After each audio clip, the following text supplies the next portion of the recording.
In Revenge of the Sith, everything falls like a guillotine.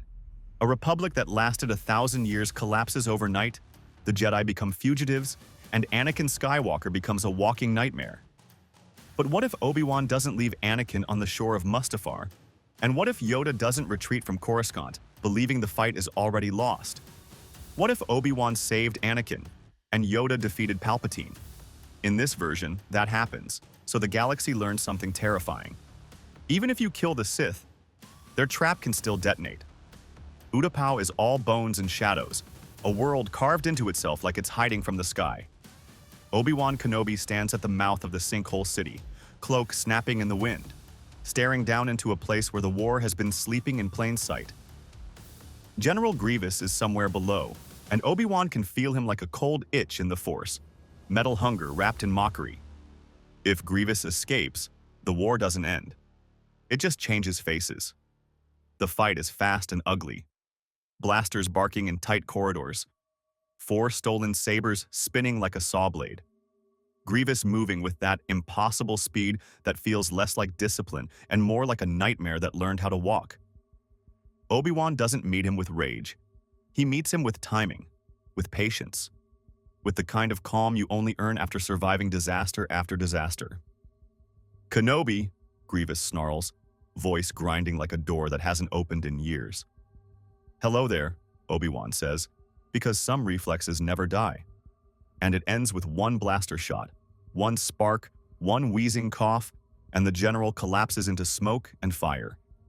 It should feel like momentum, like the war finally turning. But Obi-Wan doesn't feel victory. He feels the Force tighten, like the galaxy is holding its breath. On Coruscant, the sky is a grid of traffic lanes and light, but inside the Chancellor's office the air is colder than space. The duel is already over. 3 Jedi lie dead. Mace Windu is on the floor, scorched and shaking, trying to pull himself upright with one hand like stubbornness can rewind time. This wasn't a fair fight. Sidious didn't offer a contest. He turned the room into a kill box, speed, lightning, pressure, and he never gave Windu the clean opening history usually grants him. Anakin stands near the doorway like a man balancing on a knife edge, soaked in fear, bruised by betrayal, frozen. Palpatine's voice stays soft, almost gentle. "Anakin, you're running out of time." Anakin swallows. "You're the Sith Lord." Palpatine doesn't deny it. He smiles like the last piece clicked into place.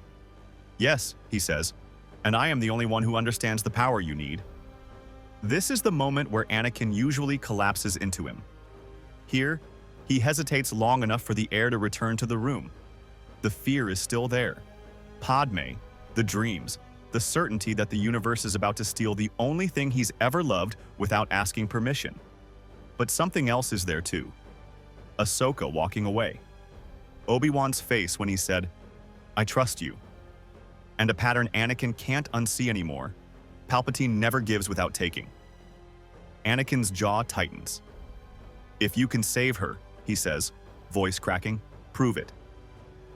For the first time, Palpatine's expression tightens.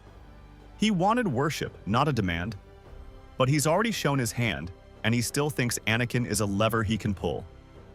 "Patience," he murmurs. "First, the Jedi must be dealt with." Mace Windu drags in a breath, trying to rise. "Anakin, don't—" Palpatine doesn't let him finish. His hand lifts, and the lightning returns, brighter, harsher, fully unmasked. It hits Windu like a verdict. Mace cries out once, body locking, and then the Force hurls him through the shattered window into open air. Anakin doesn't move fast enough to stop it. He only watches. Palpatine takes that stillness as consent. Then he does it, quick, cold, efficient. A transmission. A code phrase. Order 66. Across command posts and star destroyers, clone commanders receive it, and something inside them clicks into place like a command, overriding the man underneath. Palpatine steps close to Anakin, voice low, intimate in the worst possible way. "Go to the Jedi Temple, lead the troops, end this. If you want her to live, you will do this now." Anakin doesn't answer with devotion. He answers with motion, turning toward the door like he's walking into fog he can't see through. And before he reaches it, Palpatine adds one more instruction, casual as paperwork. "And when the temple is ash," Sidious says, "go to Mustafar. The Separatist Council is waiting there. End them. Leave nothing alive that can testify." Anakin leaves, and Palpatine moves too, not toward sleep, not toward safety, but toward what he understands best. The Senate, because Sidious doesn't rule through lightsabers. He rules through legitimacy, through a story told first and stamped into law before anyone else can name the truth.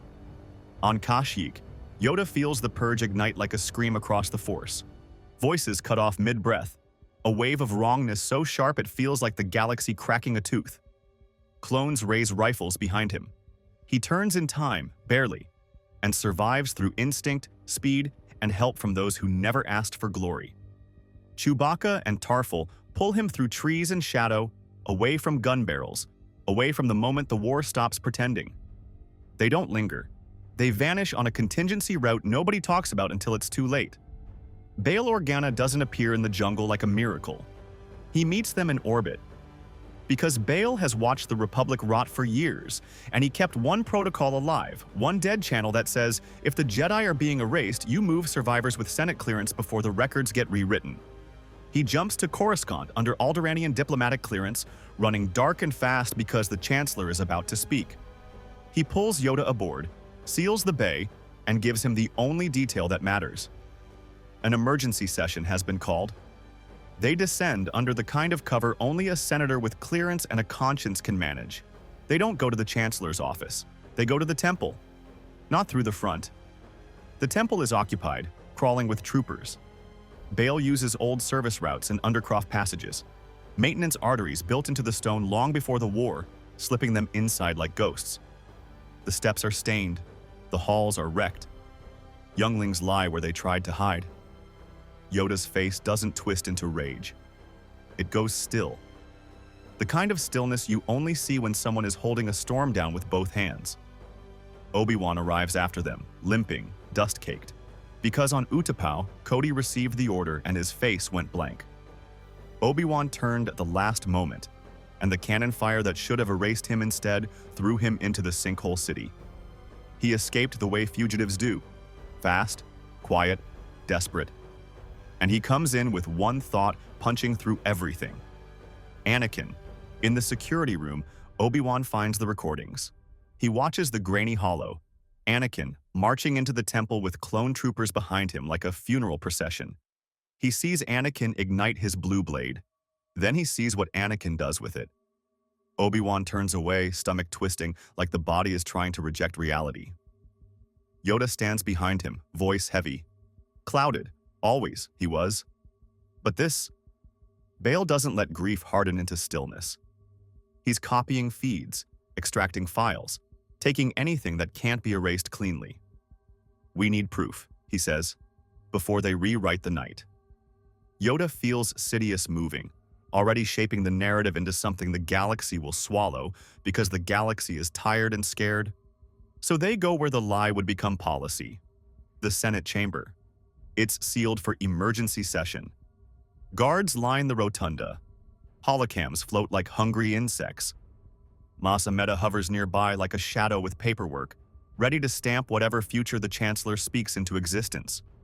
Sidious stands at the dais, wearing stability like a robe. And then, quietly, impossibly, Yoda appears at the edge of the chamber with Bail. The room stutters. Security stiffens, caught between protect the Republic and obey the Chancellor. For a heartbeat, nobody knows who they're allowed to point a blaster at. Sidious's head tilts, not surprised, offended. Master Yoda, he says, like the name tastes bitter. You're alive, Yoda's ears dip. His eyes do not soften. Alive, he replies. Too many. You have killed. Sidious smiles, and the smile has teeth. The Jedi are extinct. They simply haven't accepted it yet. Then he attacks. Lightning floods the air, white-blue coils snapping through the chamber, heavy enough to feel like chains. It slams toward Yoda with the weight of hate made visible. Yoda raises his hand. He catches it, contains it, refuses to let it spill past him into the chamber. Electricity crawls across his palm, shrieking for purchase, trying to turn him into a conduit. He breathes, slow, like someone refusing to drown. And then he refuses to let Sidious choose the current. He redirects it, guides it into systems, into repulsors, into power lines, into the chamber itself. Sparks burst. The air stinks of scorched metal. Pods jerk and whine as their controls misbehave under surges and pressure. Sidious's smile slips. "You cannot." "Can," Yoda answers, voice small but heavy. "Or here. I would not be." They explode into motion. Pods tear free, drifting like broken teeth. Marble shrieks under force pressure. Sidious hurls pods like moons. Yoda doesn't try to freeze them in place. He changes angles, turns momentum into openings. And when the opening appears, Yoda takes it. He closes the distance in a green blur. Not for spectacle, not for ceremony, because the galaxy doesn't survive another minute of this. Sidious unleashes one last burst of lightning, short and vicious. Yoda moves through it. Not with arrogance, with necessity. His blade flashes once. Sidious collapses among shattered pods, mouth open like he wants to spit out one final lie that could save him. "You think this ends because you cut down a man?" Sidious rasps, eyes still burning. "Man," Yoda replies, grief packed into the word. "You were not." Sidious's hand twitches. Lightning trembles at his fingertips like his body refuses to accept death. "Too late," he whispers. "I already—" Yoda feels it. Not as information, as a wound. Order 66 is already spreading, not because Sidious is alive, but because he built it to run without him. Bail doesn't freeze. He cracks a security node with Senate clearance, pulls the chamber feed, lightning blade, the Chancellor revealed, and blasts it down private channels to senators he trusts before anyone can bury the signal. Then he triggers emergency evacuation protocols. Alarms wail, pods lock and unlock. Senators rise in panic. Chaos buys seconds. Yoda uses those seconds, clears a corridor with the Force, forces doors, and vanishes with Bail into diplomatic tunnels before security can even agree on who the enemy is. Yoda tears open emergency frequencies and floods them with Jedi authority codes anyway. "All commanders," Yoda says, voice steady while the Force screams around him. "Stand down. Protect your Jedi generals. This is Master Yoda." Static. Then scattered voices, strained, confused. "Master Yoda," someone says. We received an executive order." A pause. Then a reply comes back too clean to be human. "Understood," the voice says. "Eliminating Jedi leadership." Yoda's grip tightens until his knuckles pale. This isn't ordinary loyalty. This is control. Coruscant turns into sirens and marching boots. Loyalists scramble to claim continuity, shoving paperwork into the vacuum Sidious left behind and calling it law because it's stamped. And far away, something else breaks loose, something that makes the timing feel cruel. Because a former Sith escapes anyway. Mandalore is behind them. Ahsoka Tano has Darth Maul in binders and a containment pod on a Republic Venator like a caged storm. The plan was simple. Deliver him to Coruscant and lock him away. Then, Order 66 hits that ship. No debate. No warning. A trigger flips. Clone troopers who were escorting her 1-minute swing rifles toward her the next. The Venator becomes a metal throat closing. Rex freezes like his body is split in two. His hand drifts toward his blaster, and the fight inside him looks like drowning behind his own eyes. "Ahsoka," he whispers, warning and apology in one breath. She doesn't waste time trying to reason with a hijacked mind. She disarms him, drags him into a maintenance corridor, and cuts out the thing nobody wanted to admit existed. An implant, a buried command. And the moment it's gone, Rex collapses, gasping like he's been holding his breath for years. Above them, the ship fractures into lockdowns and contradictory orders. Maul doesn't wait for permission. He feels the fracture and slides through it. Systems fail. Doors cycle. Containment stops being containment. He steps into the chaos like it belongs to him, red blade igniting, cutting through clones and metal with hungry precision. He doesn't rescue anyone. He takes what he came for. Freedom. When the Venator becomes a falling star screaming toward a dead moon, Maul vanishes into the galaxy's cracks. Ahsoka and Rex survive. Maul escapes. And the Republic, already bleeding, now has a Sith-adjacent monster loose in the dark. Bail doesn't keep survivors on Coruscant. He pulls whoever he can to a sealed Alderaanian safe house, quiet rooms, locked doors, too many empty chairs. The order is shattered, and the name nobody can avoid is Anakin Skywalker. He murdered children, someone says, voice shaking with rage and heartbreak. Obi-Wan's jaw tightens. He was targeted since he was a boy. And he still chose, another voice snaps. We can explain a slope. We can't erase bodies. Yoda raises a hand. The room stills. Justice, he says, without vengeance. But there's no luxury of closure because Padme is still on Coruscant, and Anakin is already moving. They reach her apartment before loyalists can. Padme is pale, holding herself together like composure can stop the galaxy from taking her husband. She hears the truth. Anakin has fallen, and it hits like a physical blow. No, she whispers, you're wrong. Obi-Wan looks at her with a pain that feels personal. I wish I was. He gives her the one thing she needs to know. He's on Mustafar. Padme's breath stutters like hope just punched through panic. I can bring him back. Yoda's gaze flicks to her, not judgment. Fear. Back? From where? Padme's voice hardens into the tone of a senator who refuses inevitability. From whatever this is. From him. Obi-Wan goes with her because he won't let her go alone, and because some part of him still believes mercy might exist. Mustafar is fire and ash, an industrial nightmare bolted onto a planet that hates life. The air tastes like metal and heat. The sky bleeds orange. Padme steps onto the landing platform and sees Anakin. For one heartbeat, her face lights with relief so sharp it looks like pain. Then the moment curdles. Not because he looks different, because the air smells like aftermath, hot circuitry, scorched fabric, burned oil. The scent that lingers when a room full of people stops being alive. Inside, the Separatist chamber is silent. A long table, scattered data pads, a chair tipped over. No voices, no witnesses. Anakin's eyes are wrong. His voice is wrong. His love comes out like possession. When Obi-Wan steps into view, betrayal twists Anakin's face into something almost childlike in its unfairness. You brought him here? Anakin spits at Padme. You're with him. Padme reaches for him, pleading, and fear turns into rage. He doesn't plan to hurt her. He just wants control, and that's enough. The Force clamps around Padme's throat, and she drops, gasping, eyes wide with shock. Obi-Wan lunges forward, horrified, and Anakin snaps toward him like a storm finding a new target. You will not take her from me, Anakin snarls, and his blue blade ignites.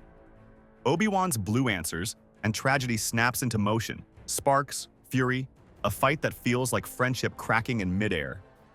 They crash through the facility, onto catwalks, then out above a lava river. Obi-Wan fights like someone trying to survive without finishing the job. Anakin fights like someone who thinks mercy is a weakness. They leap onto drifting platforms. Heat punches their lungs. Anakin drives the pace, anger speeding his strikes until he's barely thinking. Obi-Wan gives ground until there is no ground left.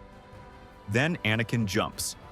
And Obi-Wan does what training demands, even when his heart screams. The blade flashes. Anakin hits black sand hard, legs severed, one arm gone. He screams, not like a Sith, like a man. Obi-Wan stands above him shaking, blade raised, chest heaving. You were my brother, he says, voice cracking. I loved you. I hate you, Anakin spits back, hate on top, terror underneath. This is where Obi-Wan normally turns away. Here, he doesn't. He looks at the lava, looks at Anakin's ruined body, looks at Padme unconscious on the platform, and he makes a choice that tastes like ash. He won't execute a helpless man. He also won't let fire do the killing. He kneels. Anakin's eyes widen, confused. "You're saving me?" Obi-Wan's voice is rough. "I'm keeping you alive. Don't confuse that with forgiveness." He uses the Force to slow bleeding and blunt shock, triage without tenderness. Before he moves, he steps into the dead conference chamber and grabs what matters. A scorched comm key and a separatist control datapad still blinking like the war doesn't know it's decapitated. Then he lifts Anakin carefully and carries him across the sand. Every step feels like a sentence. He reaches Padme, checks her pulse, and relief hits him like a punch. Alive. He gets them onto the ship. As Mustafar falls away into fire, Anakin lies strapped down, half delirious. "My master," he rasps. "He'll..." Obi-Wan doesn't answer. He flies. They go to Polis Massa, quiet, equipped, hidden. The outpost is sterile and bright, and the light feels cruel after Mustafar's hell. Droids rush Padme into care. Obi-Wan stands outside the door like a man who doesn't deserve air. Anakin is taken to a secure wing, restrained, watched. Because even broken, he's still dangerous. Med droids stabilize him and fit him with crude temporary prosthetics. Functional, practical, unglamorous. No suit. No legend. Just a shattered man kept breathing long enough to face what he did. Padme wakes once, voice hoarse. "Where is Anakin?" Obi-Wan swallows. "Here," he says. "Alive." Pain crosses her face. Another contraction hits, and she grips the bed rail. "He's not allowed near them," she whispers. Then labor takes her. Two small cries fill the room. "Luke." "Leia." Obi-Wan closes his eyes. Bail exhales like he's been holding his breath for years. Across the hall, Anakin wakes and strains against binders. "Where is the Chancellor?" he demands. Yoda steps into view. Anakin freezes, not fear, disbelief. "You..." "Dead," Yoda says simply. "Your Sith..." "Dead is." The realization hits like layers peeling off skin. No master, no promised miracle, no voice to call it destiny. "Padme," Anakin rasps. "Is she..." "Alive," Yoda answers. Anakin squeezes his eyes shut. For the first time since the fall, grief cracks through the stone. "Everything," he whispers. "It was for her." Yoda watches him. "For her," he repeats. "Or for fear." The truth about the clones spreads fast once Kamino is forced to answer. Removing what was done to them becomes the slowest kind of battle, unit by unit, life by life, because recovery takes longer than conquest. Meanwhile, the Separatists fragment without a puppeteer. Droid networks fail unevenly. Garrisons fight on stale instructions. Remote foundries sit dormant, waiting for signals that never come. That's where Obi-Wan's comm key helps, not as an instant solution but as entry. Technicians crack old encryption. Captured channels get repurposed.